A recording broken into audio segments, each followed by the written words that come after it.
Wilcox still lived alone in Fleur-de-Lis building in Thomas Street, a hideous Victorian imitation of a 17th century Brent architecture which flaunts its stuccoed front amidst the lovely colonial houses of the ancient hill and under the very shadow of the finest Georgian steeple in America.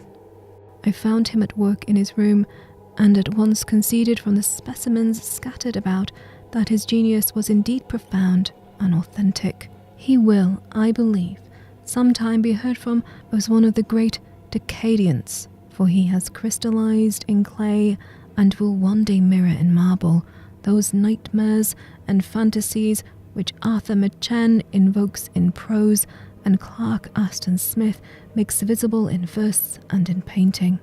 Dark, frail, and somewhat unkempt in aspect, he turned languidly at my knock and asked me my business without rising. When I told him who I was, he displayed some interest, for my uncle had excited his curiosity in probing his strange dreams, yet had never explained the reason for the study. I did not enlarge his knowledge in this regard, but sought with some subtlety to draw him out. In a short time, I became convinced of his absolute sincerity, for he spoke of the dreams in a manner they, and their subconscious residue, had influenced his art profoundly, and he showed me a morbid statue whose contours almost made me shake with the potency of their black suggestion. He could not recall having seen the original of this thing except in his own dream bas-relief, but the outlines had formed themselves insensibly under his hands. It was, no doubt, the giant shape he had raved of in delirium. That he really knew nothing of hidden cults, save what my uncle's relentless catechism had let fall, he soon made clear, and again I strove to think of some way in which he could have possibly received the weird impressions. He talked of dreams in a strange poetic fashion, making me see with terrible vividness the damp cyclopean city of slime green stone, whose geometry, he oddly said, was all wrong, and heard with frightening expectancy the ceaseless half-mental callings from underground. Cthulhu Fatang, Cthulhu Fatang. These words had formed part of the dread ritual that told of dead Cthulhu's dreaming vigil in the stone vault of our light, and I felt deeply moved despite my rational beliefs. Wilcox, I was sure, had heard of the cult in some casual way and had soon forgotten it amidst the mass of its equally weird reading and imagining. Later, by virtue of its sheer impressiveness, it had subconsciously expressed in dreams, in the bas-relief, in the terrible statue I now beheld, so that his imposture upon my uncle had been a very innocent one.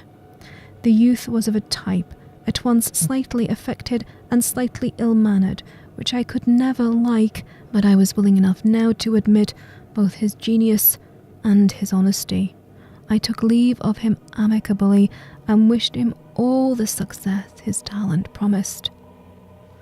The matter of the cult still remained to fascinate me, and at times I had visions of personal fame from researches into its origin and connections.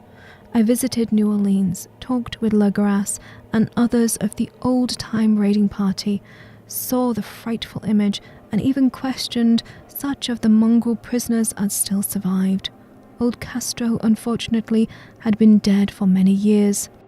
What I now heard so graphically at first hand, though it was really no more than the detailed confirmation of what my uncle had written, excited me afresh, for I felt sure I was on the track of a very real, very secret, and very ancient religion whose discovery would make me an anthropologist of note.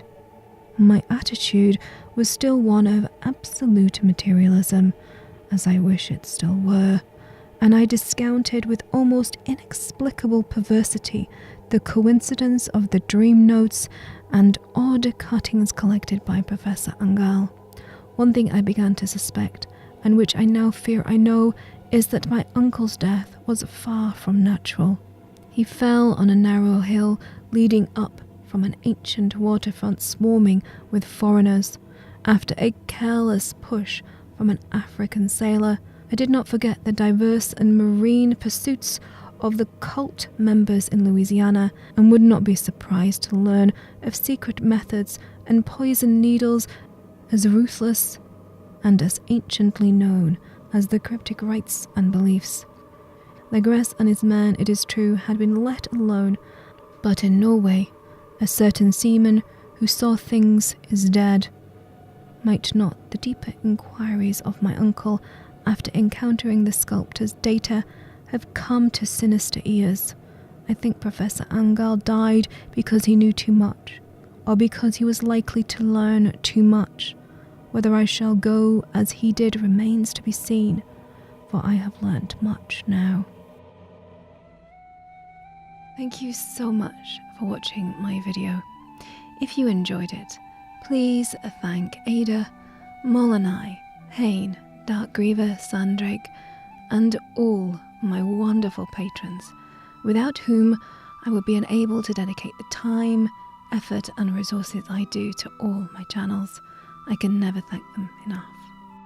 Now I hope you will join me again for more lore narration, but until then, as always, thanks for watching.